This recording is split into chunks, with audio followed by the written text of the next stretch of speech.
to Close Up. Last week, the premier of Prince Edward Island visited New Hampshire, meeting with Governor Kelly Ayotte to share his concerns about a potential 25% tax on commerce crossing the U.S.-Canadian border. He's quite worried about the economic disruption that would follow if soon-to-be President Trump makes good on those tariff threats. But the governor is still confident that this is just a classic Trump negotiating tactic. From your perspective, what would be the economic impact of that 25% tariff between trade with PEI and New Hampshire? I think the impact is dramatic on both sides of the border. For Prince Edward Island, trade with the United States represents about 25% of our gross domestic product each year, so catastrophic if we're not able to maintain that relationship going forward. But equally as devastating for the consumers of the United States. We're in this state of New Hampshire, the live free or die state.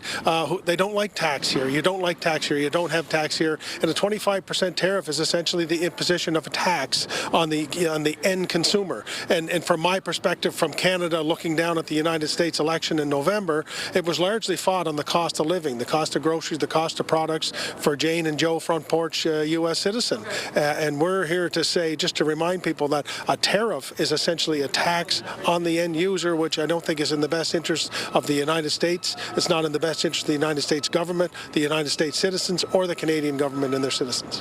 What is your reaction, Premier, to President-elect Trump talking about Canada as though it could be subsumed into the United States in some way? I am a great admirer of the United States and have been for all of my life. It's one of our great privileges as Canadians to grow up next to this wonderful country, and we've had this long-standing relationship. I respect democracy and the way it works here, and the American people stood loudly in November and made their choice, and we respect that very much. President Trump has a lot that he needs to begin to implement beginning on January the 20th, and I want to make sure as a small, government operator on the other side of the border, I want to do the best I can to work with him. But we have two sovereign countries that are the best of friends, the best of neighbors. We have this integrated economy that has been going on for centuries, and we need that to continue. So anything the president can do to continue that, I will work with him every step of the way. But look, I welcome him back into the job, and I think we're into some very exciting times for the United States and for Canada. Governor, your meeting with Premier King, do you share his concern about the economic impact of a 25% tariff? Well, let me just say this, that I have no doubt that with President Trump coming into office, that this is a negotiating piece to make sure that there's mutual cooperation on issues like, border security and important safety issues for the state, so for the country, excuse me. So we're going to make sure that, so I think this is really preliminary to decide where we're going to end up on this.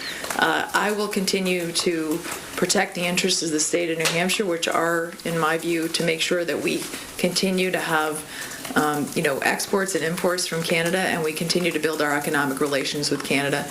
But at this point, to make any judgment on what the final outcome is, I think it's really premature. That wraps up this edition of Close Up New Hampshire. Thanks for watching. Have a great Sunday.